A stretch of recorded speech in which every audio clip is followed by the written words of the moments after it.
Buongiorno, eccoci.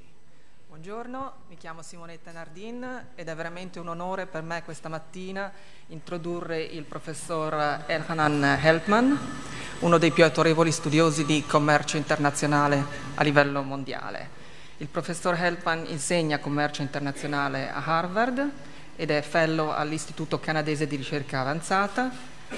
Si è laureato in economia e statistica all'Università di Tel Aviv per poi prendere un PhD all'Università di Harvard.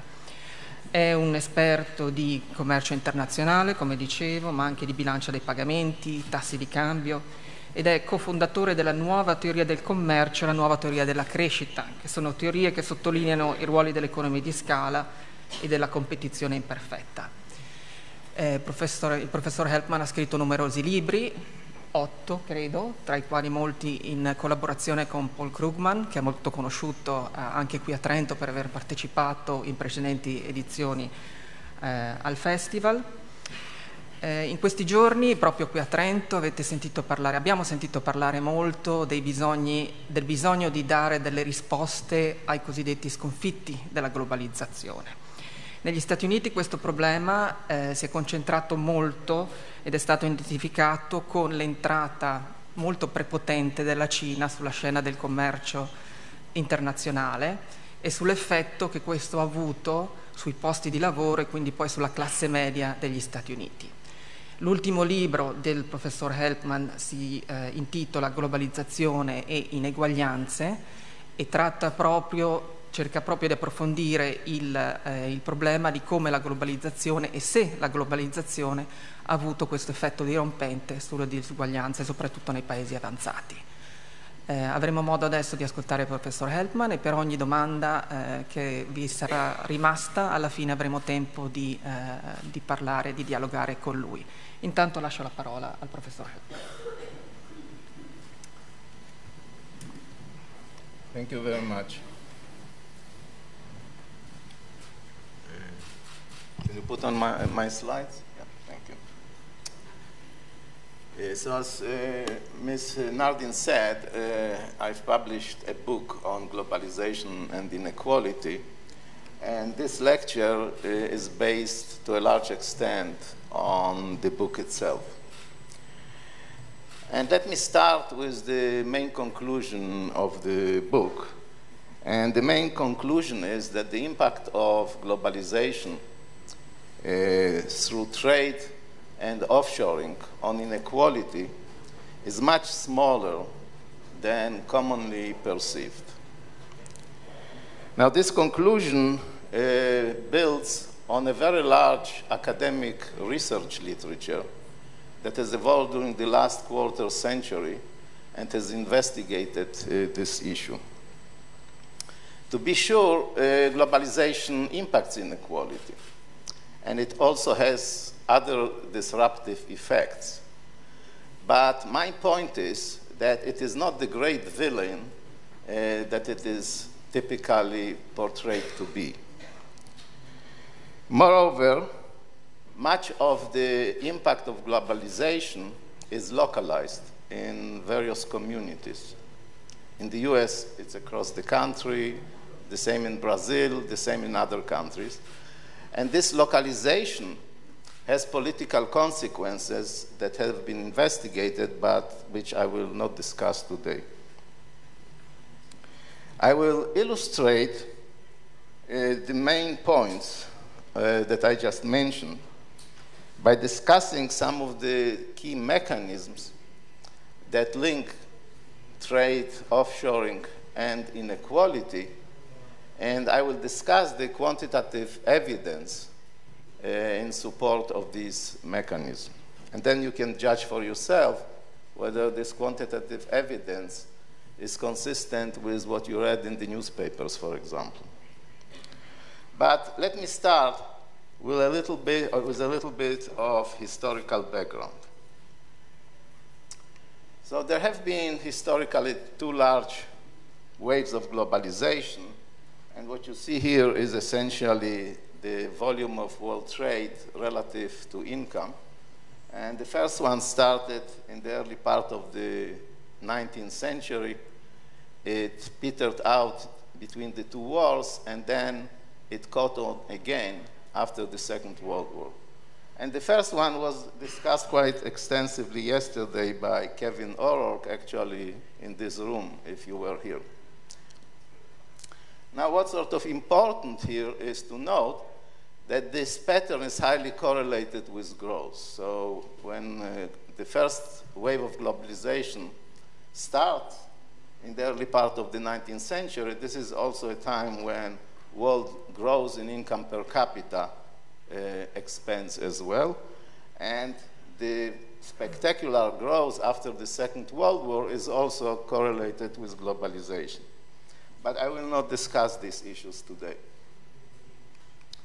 The second point I want to make is that historically, if you looked at the distribution of world personal income across individuals in the world economy, then starting in the early part of the 19th century, inequality has increased. And what you see here is a decomposition of this rise in inequality between how much of the rise in inequality has been due to differences in income per capita across countries, and how much of it was as a result of differences in income of individuals within various countries.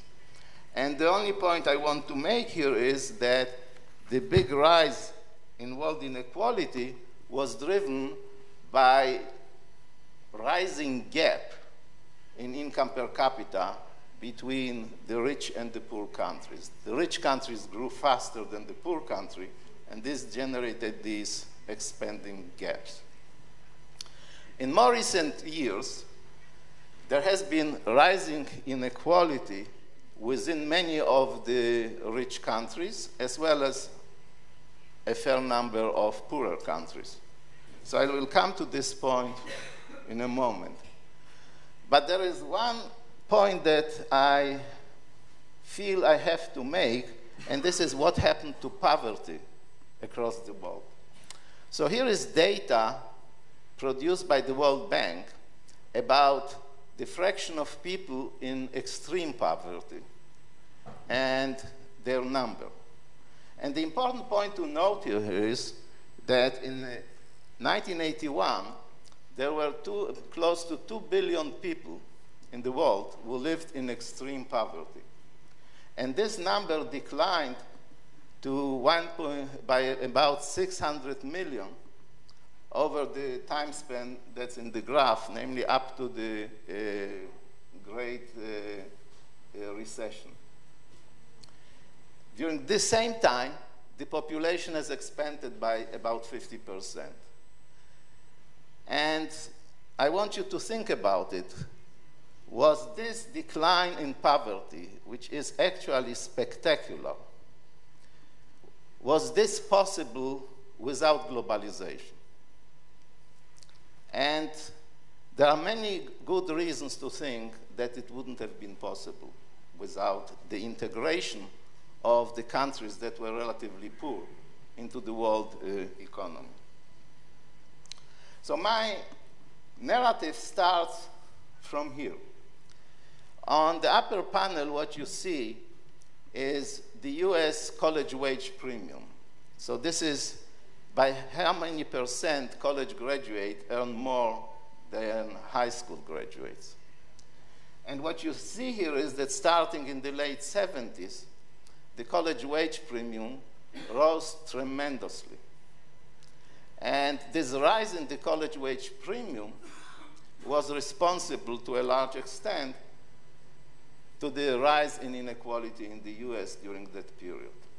But it wasn't only this, obviously. In the lower panel, what you see is the relative supply of labor by college graduates. And what you see is that over time, more and more college graduates, they joined the labor force, and their hours grew relative to the hours of people with lower education levels.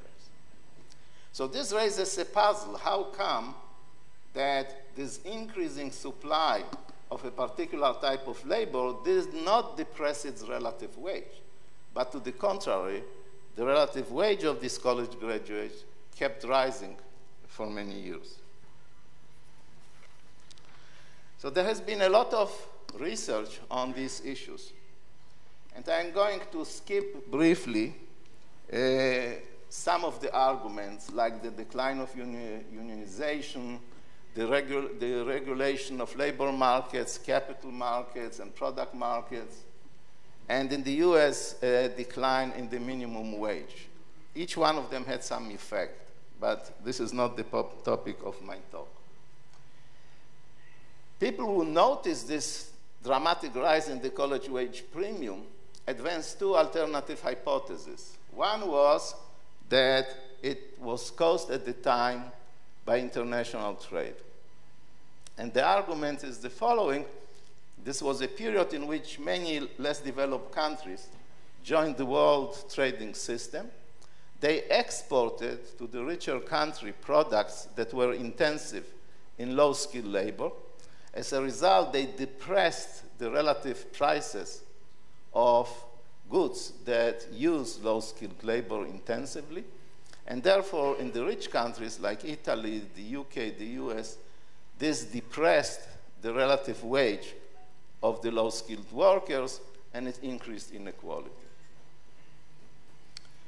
An alternative mechanism that was considered is what's known as skill bias technical change. So the idea here is that the developments in technology were friendly towards skilled workers. As a result, they increased the relative demand for skilled workers, and therefore, despite the fact that they became more abundant in the Western economies, their relative wage increased nevertheless. So these were the sort of competing hypotheses. The quantitative studies at the time showed that international trade can explain a fraction, about 1/5 of the rise in inequality, but not much more. And one issue that came up at the time was that the shifts in employment were not consistent with the trade explanation. Because what the trade explanation suggests is that we should have seen a decline in the relative employment of high-skilled workers in various industries because they have become more expensive. But at the same time, a shift in employment away from high-skill intensive sector to low-skill intensive sector. And this is not what the evidence showed. And this is part of this evidence. What it shows is how much of the rise in employment of skilled workers took place within industries as opposed to across industries. And what you see here is that in all these countries, it was above half.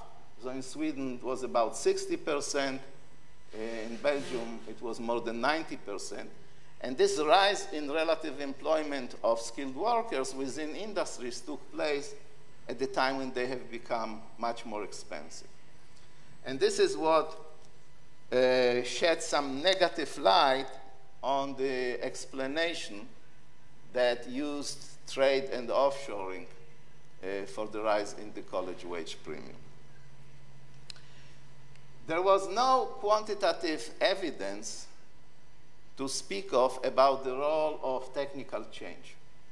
But indirect evidence suggested that this might play an important role. And in a variety of countries, and I have listed here some of them, what you could see is that sectors with a faster increase in the demand for non-production workers who are considered to be more skilled than production workers were sectors that were more innovative. They were sectors that performed more research and development, and they were sectors that used computers relatively more intensive. There were a variety of other considerations. So, for example, a study of a large number of countries found that The within-industry contribution of the increase in the non-production workers was large in particular sectors in both rich, middle income, and poor countries.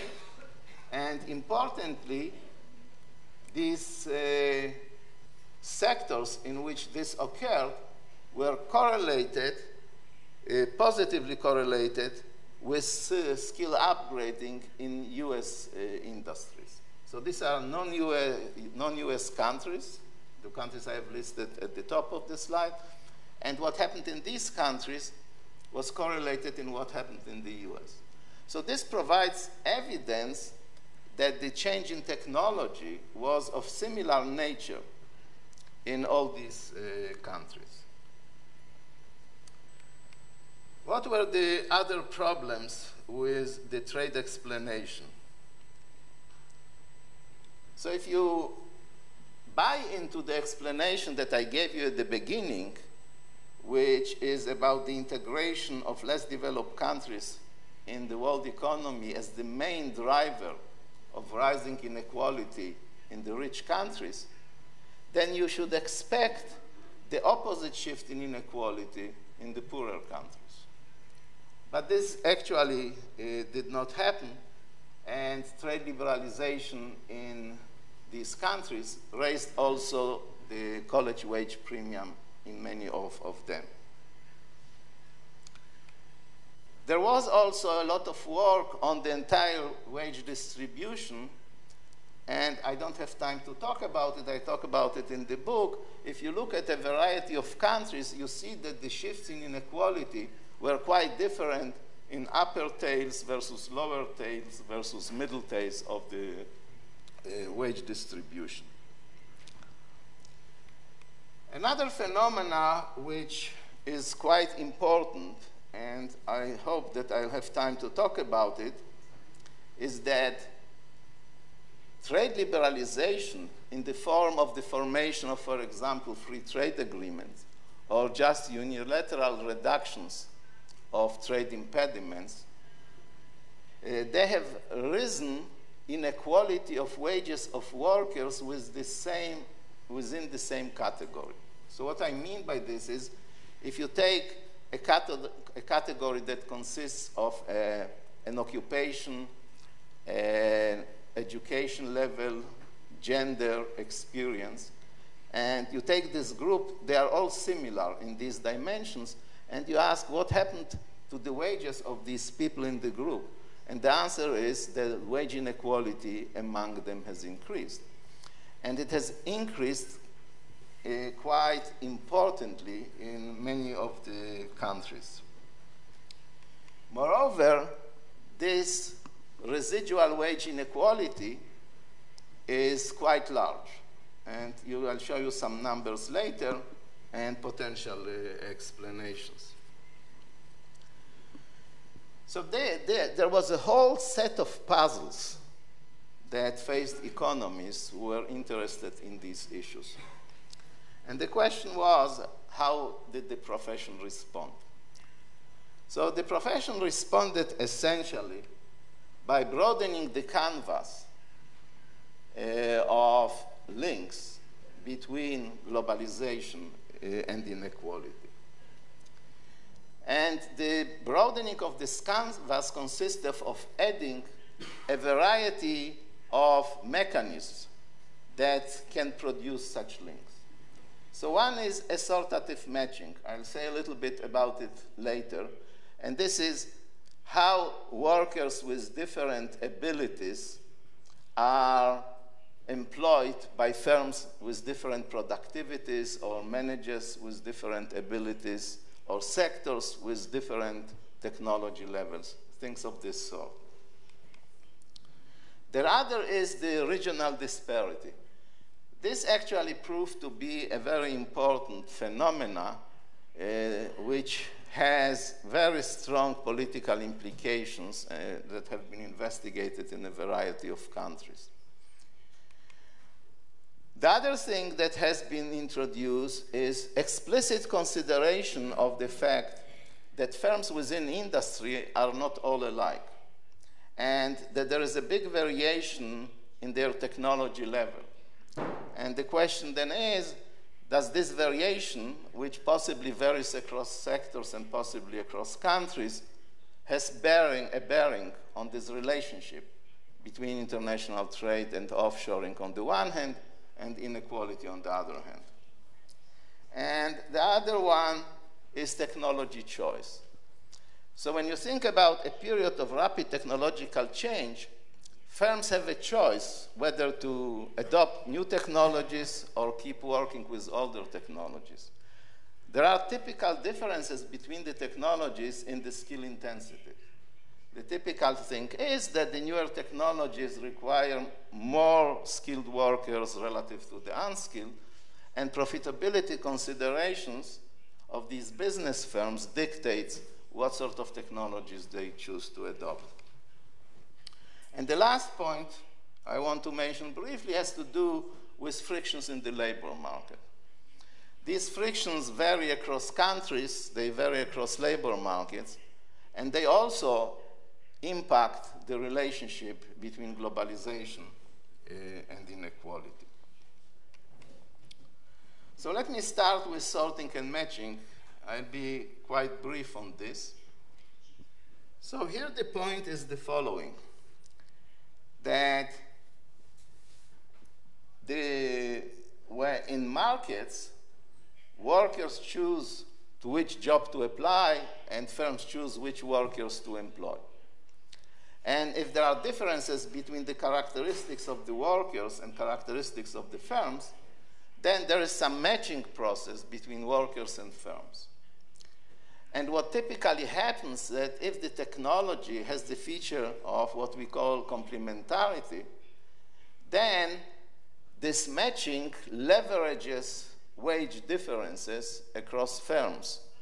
And more productive firms with better technologies end up paying higher wages than firms with lower technologies, and this can generate a pattern of inequality. So this mechanism helps explaining inequality in wages both between sectors, within sectors across firms, different segments of distributions, which I will not discuss today, and it also generates shifts in the correlation between inequality of certain types of inputs and other types of inputs. So in principle, it is a sort of potentially a rich mechanism. And then the question is, how does international trade impact this matching process? Generally speaking, what happens if there is a trade shock?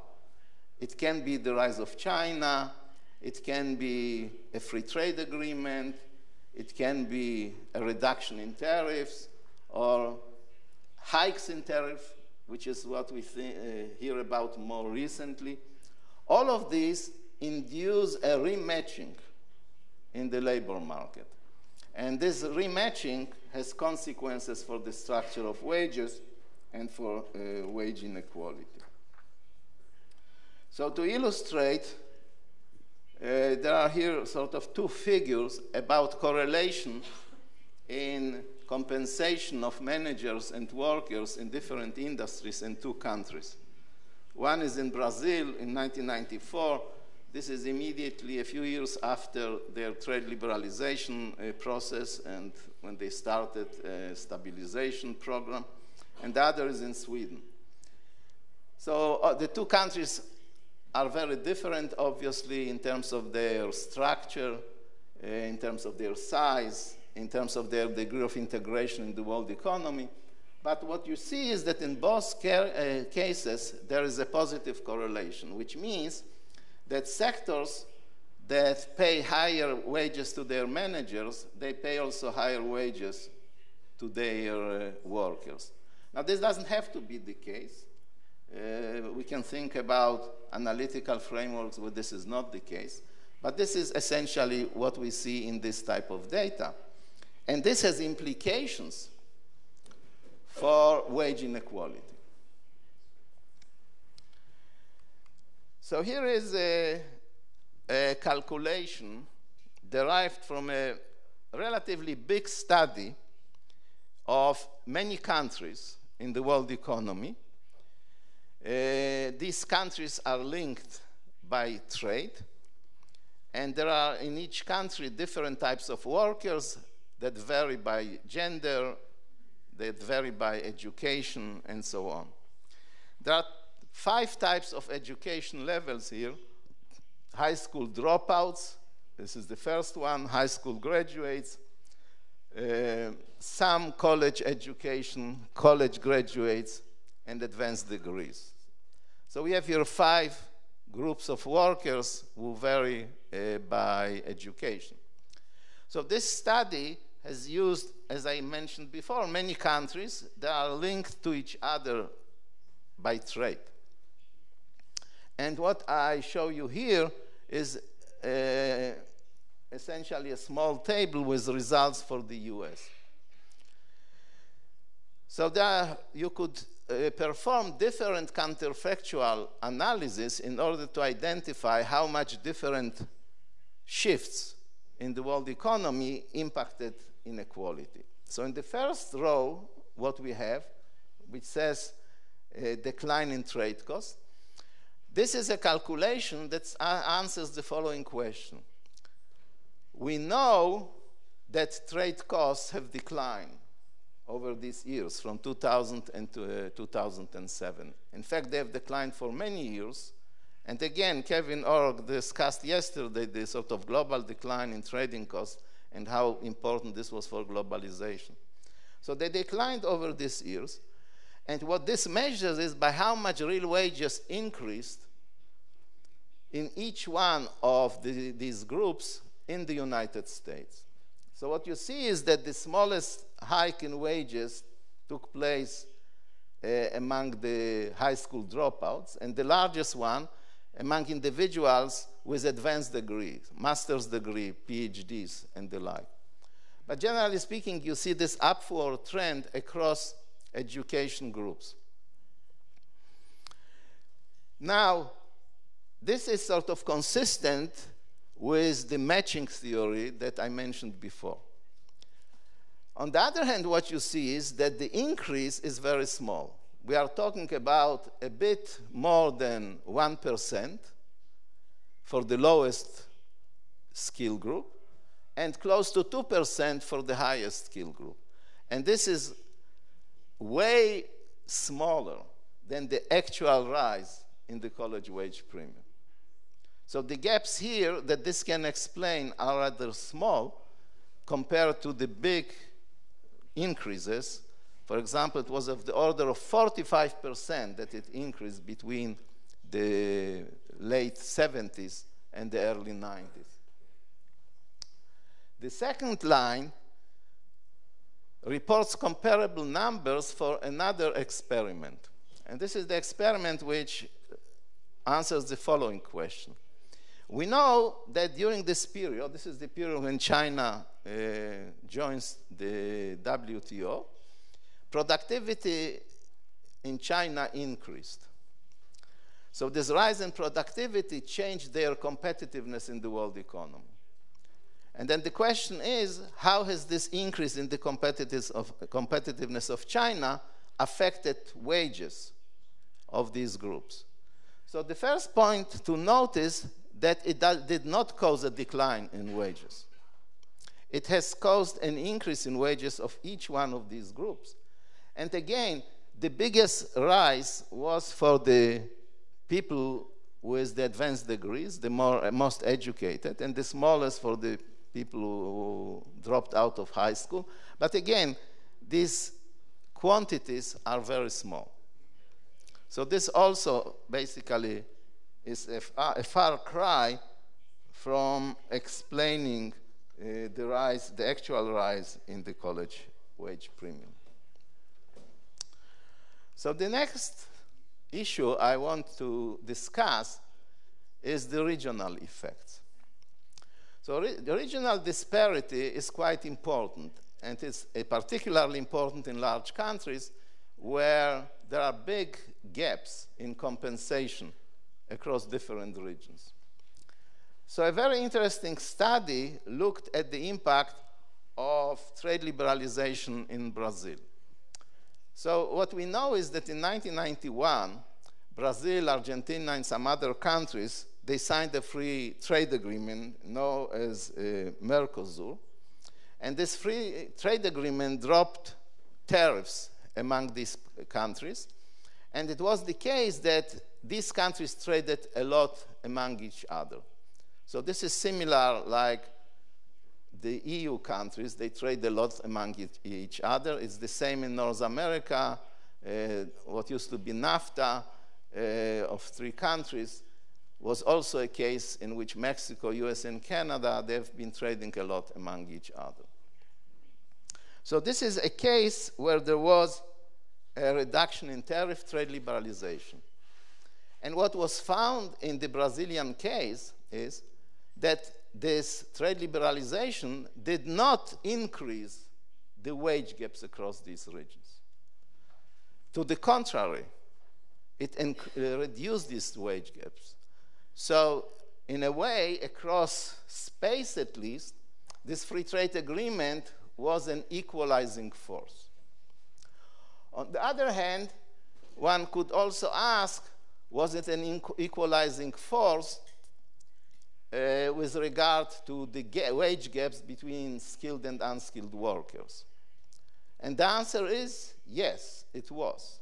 So it reduced the wage gaps across space and also between the skilled and unskilled workers. On the other hand, the fraction of the shift in the skill premium that this mechanism explained is not that big, it's only 14%. So these mechanisms, they work in the right direction, so to speak. So the evidence supports the mechanism, but what it shows is that quantitatively, they don't produce big enough effects to explain actually what happened, and they explain only a fraction of what has happened. So the next topic I want to discuss is the rise of China and how it affected this economy. So I discussed it a little bit as far as matching is concerned. So this is just a simple graph showing the rise of China in the world economy. What you see here is the share of China and the US in the world's merchandise exports. So the US started with 12% in the early 70s, and it declined to less than 10% by 2015. China started with approximately 1%, and it increased to about 14%. So this shows the well-known fact that China is now a bigger trader in the world than the US. So the question that has been examined by multiple studies is, how has this rise of China affected inequality in a variety of countries, and equality both across space and between individuals with different characteristics? So we saw that in Brazil, trade liberalization was an equalizing force both across space and across the skill groups. In the US, things have been much more nuanced. And the main point I want to make is the following, that the China shock, which affected differentially different regions of the United States, and here the regions are defined rather narrowly as what is known as commuting zone, and there are about 700 of them. This reduced mean weekly earnings, but the interesting thing is that if you look at the fall in mean weekly earnings, most of it is not in the manufacturing sector, but rather in what we call non-traded or non-manufacturing sectors. So much of this China shock, its impact on wages in this commuting zone was in the sectors that don't compete directly with imports from China. So this is a sort of important point to bear in mind. The other thing is that they had a very small impact on the college wage premium. And what I should stress now is that all of these results are results about comparing commuting zones which have been more exposed to the China shock with commuting zones that have been less affected by the China shock. So this, I'm talking about differences across these different types of commuting zones.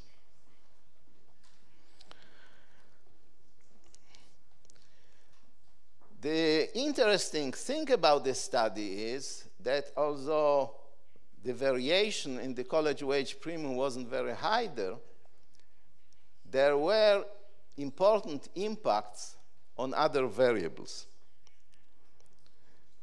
So, for example, people did not flee this zone en masse.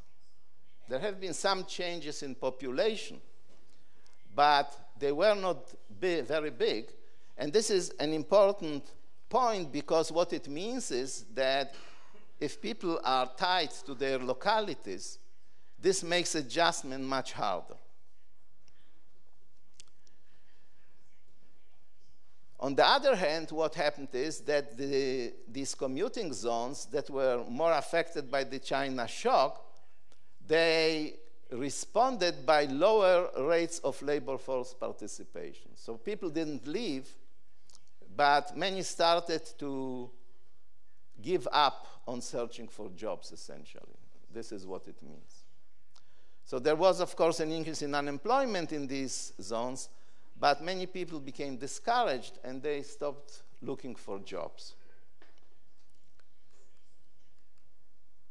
The important other thing that this study found was that government transfers to individuals in these zones increased very much. So the US has a program called Trade Adjustment Assistance. This is the TAA program, which originally was designed to mute the negative impacts of this type of shocks.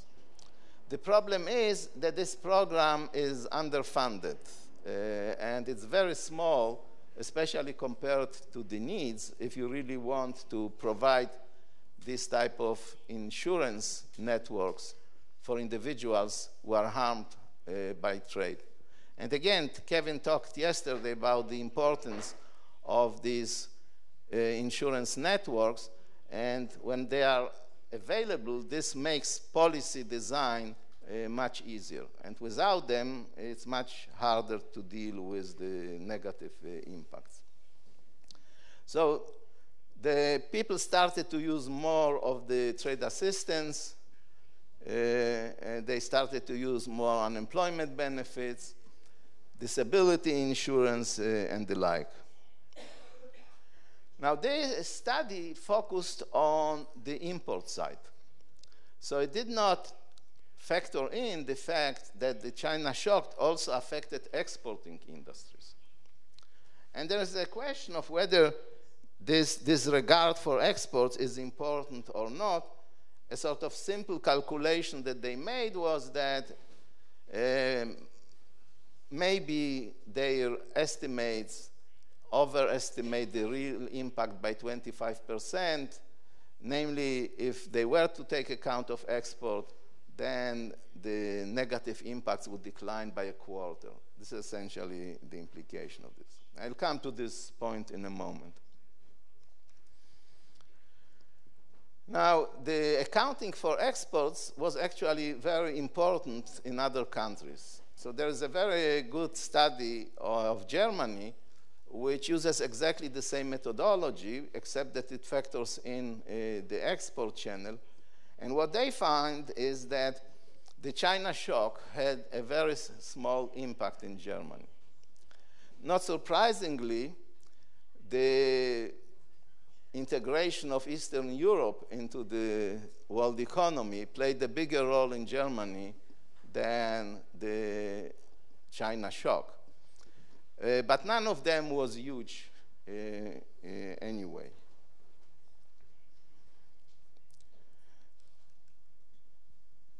Okay, so the question now is the following. What is the overall effect of the China shock? So it turns out that it's very hard to estimate. It's much easier to estimate the differences across different regions than provide a reliable estimate of the overall impact. And now, why is this important? It's important for the following reason. If you look at US data, for example, then you see a decline in manufacturing employment over many years. And then in the middle comes the China shock, and you get still a decline in employment. And then you have to answer the question, is this additional decline due to the China shock, or is it just part of this secular downward trend in employment in the manufacturing sector? Now, generally speaking, the decline in employment of manufacturing is driven by the fact that technological change is faster in manufacturing than in many other sectors. And this reduces the demand for labor, and therefore, over the many years, the share of labor employed in manufacturing has been declining. So I will not go into all the details of how these things are handled, but let me just focus on one particular number. In a well-known study that received a lot of attention, there is an estimate of the contribution of the China shock to the fall in manufacturing employment in the US. And this number is here on the lower right corner. It's 2.4 million jobs. Now, you can argue with this number, and you can do some alternative calculations, but let's take it at face value. So let's agree that the China shock reduced US employment in manufacturing by 2.4 million. So you can ask a simple question, is this a big number or a small number? We are talking about a fall in employment over a period of 12 years, essentially. So over 12 years, there was a decline in employment in manufacturing of more than 2 million jobs. So, of course, 2 million jobs is a lot in absolute terms. Nobody can argue with it.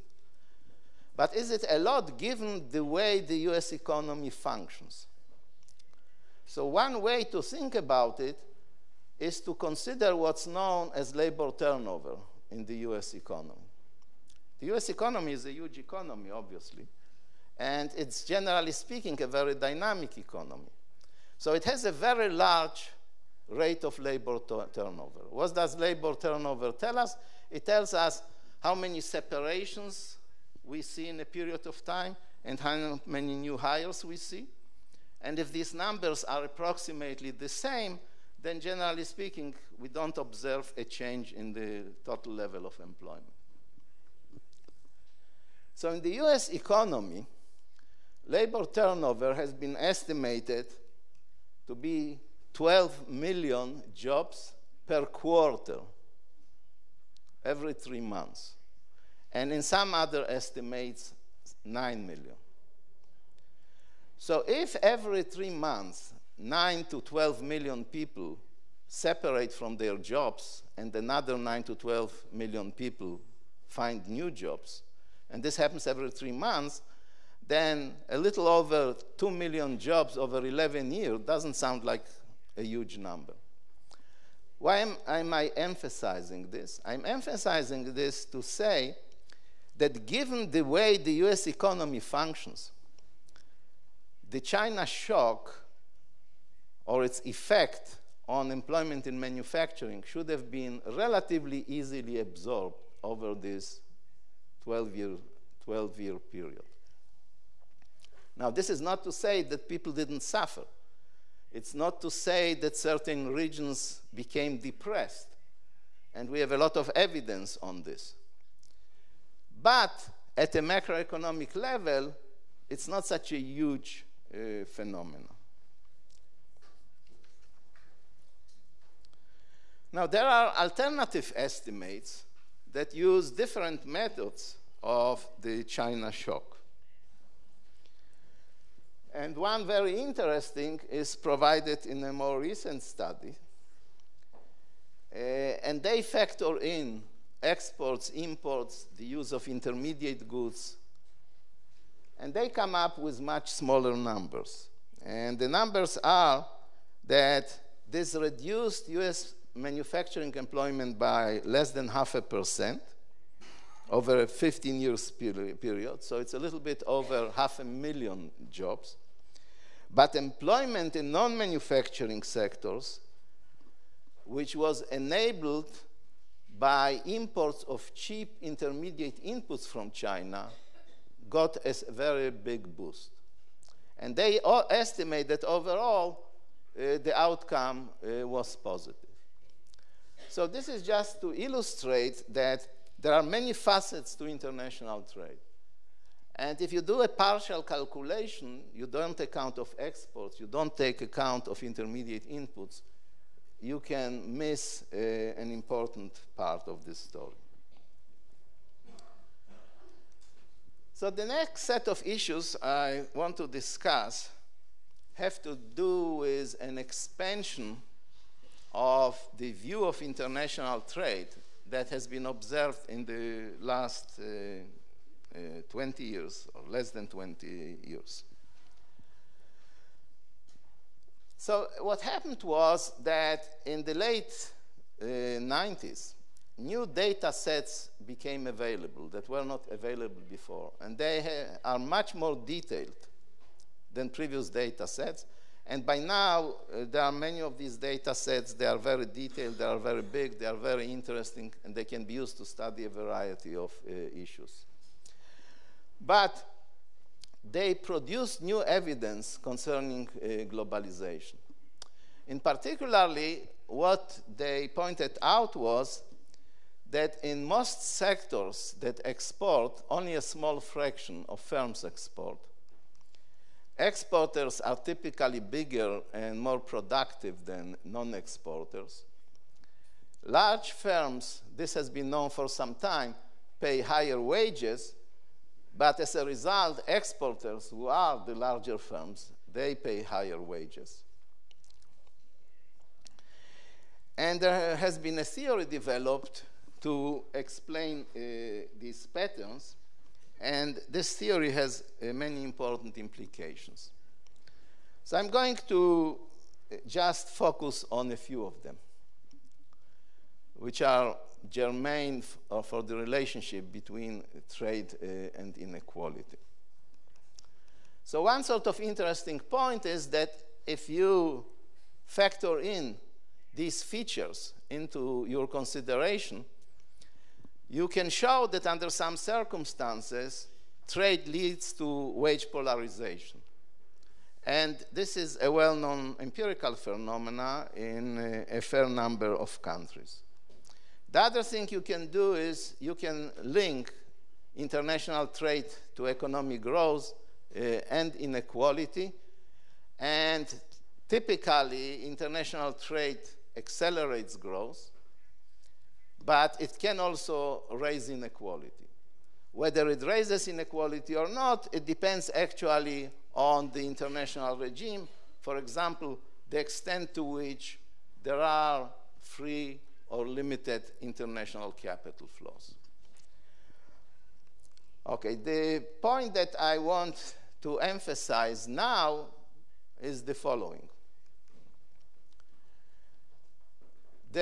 Once you think about productivity differences across firms within sectors, namely some firms are more productive, this is why they are bigger, this is why they choose to export, and others are less, what you can also observe is that the relative employment of skilled versus unskilled workers varies across these firms. In particularly, what happens is that the bigger, more productive firms, they employ relatively more skilled workers. Now, why is this important? Because trade liberalization leads to what we call selection of firms into exporting.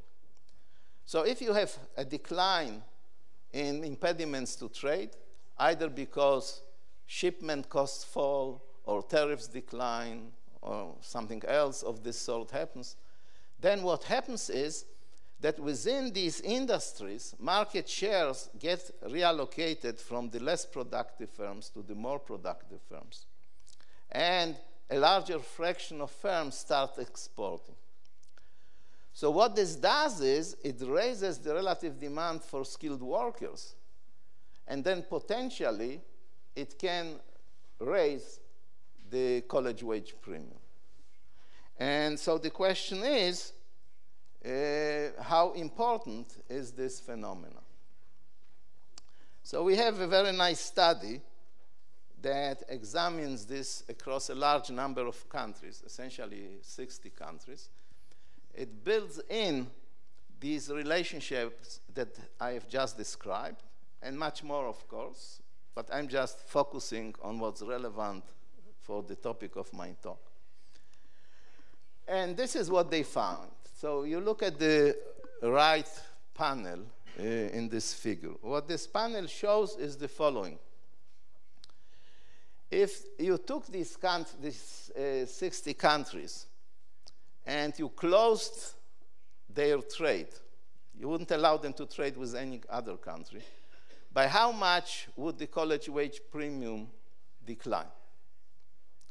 So this is a pretty extreme experiment because in practice, countries don't go from autarky to free trade. They go from some level of trade to a higher level of trade or a lower level of trade depending on the circumstances. So in any case, this provides an upper bound of how much of the rise in the college wage premium can be attributed to trade. And what you see here is that the biggest figure is 12%. And in Russia, it even goes down. But the key point is the following, that the college wage premium is higher in countries who are more exposed to trade. On the horizontal axis, we measure trade exposure. So countries that are more exposed, in 2007, they suffer a bigger hike in the college wage premium. But the hike is, again, not large. For the US, it's about 5% out of dozens of percent through which the college wage premium went up. So again, we have a mechanism that works empirically, but its impact is very small, actually, compared to what happened in the data. The last point I want to discuss is residual wage inequality. So this is a well-known phenomena that if you look at the variation in wages across earners, and you ask the question, how does it depend on their education level, their experience, their gender, all the observable that you can consider, you can explain only a fraction of the variation in wages. And a very significant fraction remains unexplained by these worker characteristics. So here in Brazil, what you see is that in 1990, the residual wage inequality is 57%. And the change between 86 and 95 is of the order of 1/2. So the rise in wage inequality can be explained about half of it by this residual inequality. So this is not explained really. This is what's not explained. You look at Sweden, the numbers are comparably large. They're actually larger. In Sweden, about 70% of wage variation is due to residual inequality. And over this time when China joins the WTO, 87% of the rise in wage inequality is due to these unexplained characteristics. So you can try to explain unobserved forces that drive wage inequality among individuals with very similar characteristics in different ways. You need some frictions in the labor market. So there have been studies that used different approaches. I will not spend time discussing them. But there is one approach which I favor, of course, and this one relies on very exact modeling of how individuals behave in the labor market and how international trade takes place. So you can estimate a complete model using these characteristics, and then you can ask the question, what sort of impact does globalization has on unobserved components of wage inequality in this particular framework? So here the answer is contingent on the framework. If you don't believe the framework, you don't buy the answer. But it's really very hard to do it otherwise. So this is the sort of graph that simulates from the estimated model the impact of liberalization, trade liberalization, on the residual wage inequality. Now, the two graphs, they provide different ways of trade liberalizing. And all of this is done around, again, Brazil's joining of Mercosur. And generally speaking, what these numbers show is that you can explain, again, about 1/5, maybe 1/4 of the shift in inequality due to shifts in these unobservable characteristics. So again, it's a significant number, but it doesn't explain the big changes in what happened in the world economy, although we have this type of study only for Brazil, and it would be quite interesting to see comparable estimates for other countries. So let me wrap up.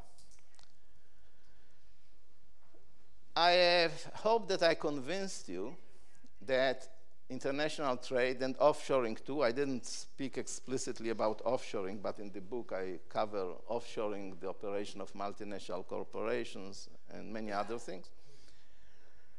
Trade affects earning inequality through multiple channels. The understanding of these channels has evolved gradually over a long period of time. And during the last quarter century, we have amassed a lot of evidence on the operation of these channels. So trade contributes to residual inequality, as I've just argued, as well as to inequality based on worker characteristics, education, gender, and the like. Yet, the approaches that have dominated this field of inquiry used very high aggregates like skilled and unskilled labor. But we have a lot of evidence on the wage distribution of actually millions of workers. And the shifts in these distributions are not just between skilled and unskilled workers, they are between different categories. For example, wage polarization obviously requires to think about at least 3 groups of workers, yes. So we have now the tools to engage in this broader analysis and to unearth the patterns that we see in the data and link them to trade.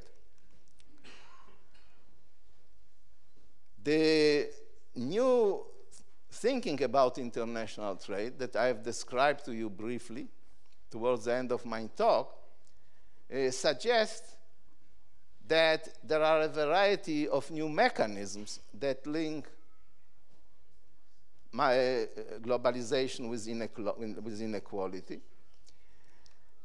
And while all these novel mechanisms find support in the data, they, as well as the older mechanism, they don't produce enough of a quantitative impact to say that globalization is the villain. Globalization is what's causing this rising inequality in the world economy. So based on the available evidence, and evidence or economics generally is always tentative, so based on the available evidence, I think we can conclude that foreign trade does not appear to be the main driver of inequality in the world economy. Thank you very much.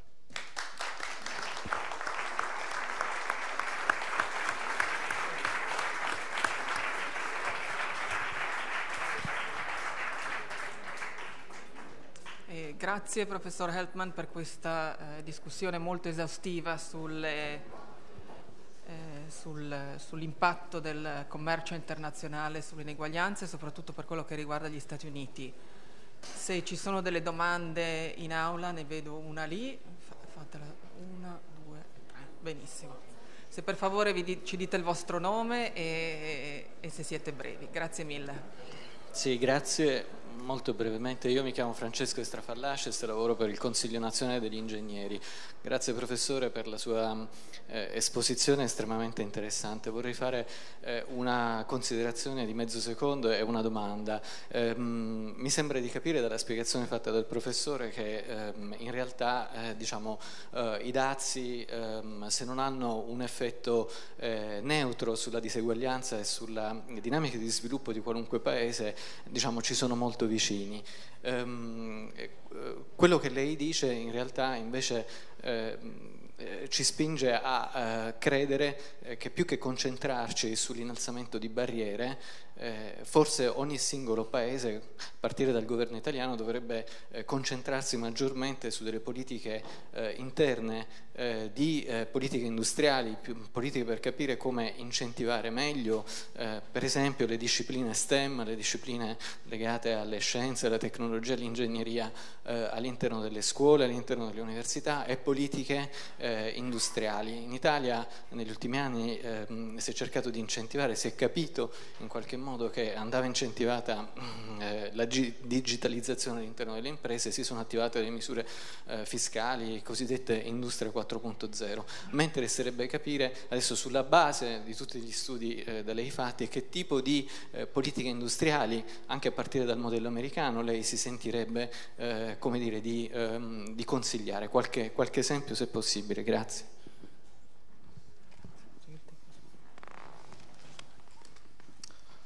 Well, since I'm not an expert on Italy, I won't comment on Italy's policy. So I wouldn't say that tariffs are neutral. They do have an effect, and tariffs cause distortions, and they reduce income.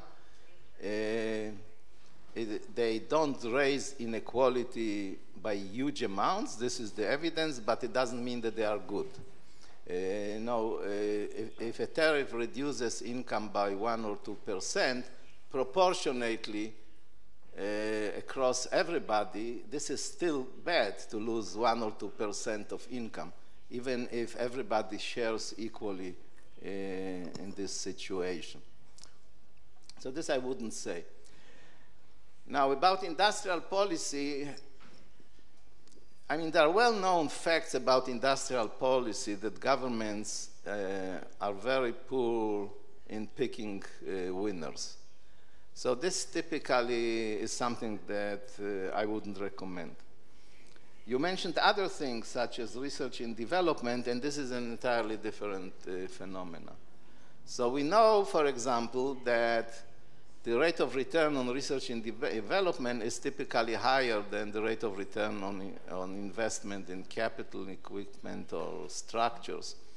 And this provides a justification for government support for research and development. A sort of important point is that the extent to which a country benefits from research and development depends on the degree to which it is integrated into the world economy. countries that are more integrated into the world economy get higher benefits from research and development. They get higher benefits from research and development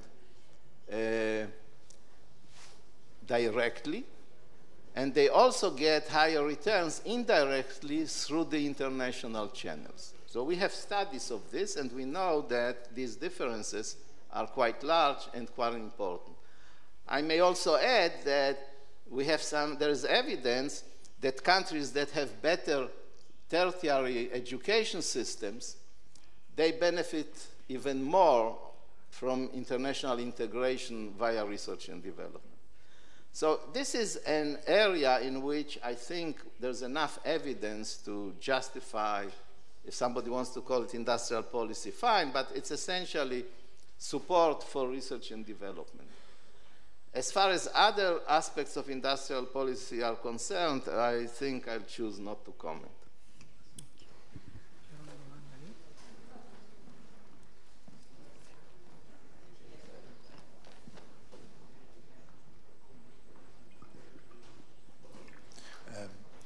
Hello, my name is Gianpaolo Galli. I'm a teacher in economics. I'm fascinated by your lecture, and it convinced me that I have to read your book carefully, because I'm not really sure that I really understood the whole story. I got lots of very interesting hints. Let me put the question in a very simple way, the way it is put in newspapers, in the media, in the political arena. We suffer from the competition of low-wage countries, so that our companies offshore in Eastern Europe or in China or wherever, and we import low-price products from these countries, which reduce the demand for labor, and our workers do suffer. What's wrong with this? Well, it's certainly wrong when it happens. Yes. So my argument is not that this doesn't happen. It's just that the impact, the quantitative impact of this channel is not very large. It's not negligible, but it's not very large. And therefore, to argue, as is often done in the public debate, that this is the villain and this is what's responsible for falling wages in some cases, like in the US at the time, or for the rise in inequality, that this is the major force that's causing these changes, it's simply, there is no evidence for it. So, you know, people can believe what they want, but there is no evidence for this. So, for example, exactly the mechanisms that you describe has been investigated very extensively for the US and for other countries, but for the US especially during the 70s and 80s in particular. And there is no evidence that this was the big shifter of the rise in inequality or unemployment. I mean, there was no issue of unemployment were related to other forces. So this is my point. I'm not saying that it doesn't have an effect. I'm saying that the effect, the estimated effects are small. And I'd be very happy if you read the book and you see the details. I, of course, haven't reported everything here. In the book, I report many more quantitative studies, how they were conducted, what were the findings, and what were the conclusions. So you are welcome, perhaps, to send me an email after you read the book. But then, as a follow-up, did you look also more at the micro level than at the macro level? Because you said, for instance, that in the US, there were increases in some disability insurance, unemployment benefits, etc., but they were underfunded. So could you say that the United States was not ready for China, not at a macro level, if you want, but at the micro level, at the level of the communities, and whether there are some lessons for Europe, which is now opening up a little bit more to China, Italy has signed a memorandum of understanding with China. Are we ready, or should we be more concerned and prepare ourselves better? Yeah, so a fair number of the studies that I mentioned, and even more so studies that I mentioned in the book, are at the micro level. So they use microdata, both regional and sectoral, and so on. I would say that the US wasn't ready, yes. But it wasn't ready because the normal programs that have to deal with shocks like this were grossly underfunded. Trade adjustment assistance is, in principle, a good program. I mean, it hasn't always been used properly, but it is, in principle, a good program. Congress has underfunded it. They never raised the funding to the level that can handle this type of shocks. So, yes, the shock, there were no suitable shock absorbers. And the shock absorbers that went into action are, in a way, the wrong ones through the Social Security Administration. I mentioned, for example, disability insurance went up. It's not that people became really disabled. They started to draw disability insurance because this was the only source of funding available. So I think, generally speaking, countries have to have a network that supports people in the harm way of shocks. This includes international trade. The shock can come from technical change. It's not confined to trade only. And personally, my preference is to have a good support network. But of course, these type of networks require funding. And there are countries like the US where there is politically very severe objection to large government programs. So indeed, if this political obstacle is not overcome, then I think we'll keep seeing underfunded programs that can help people in distress. And I think the same applies to Europe. And hopefully, in Europe, you'll find a better way to deal with these issues. Se non ci sono altre domande a questo punto, io ringrazierei il professore HELPMAN. Thank you very much.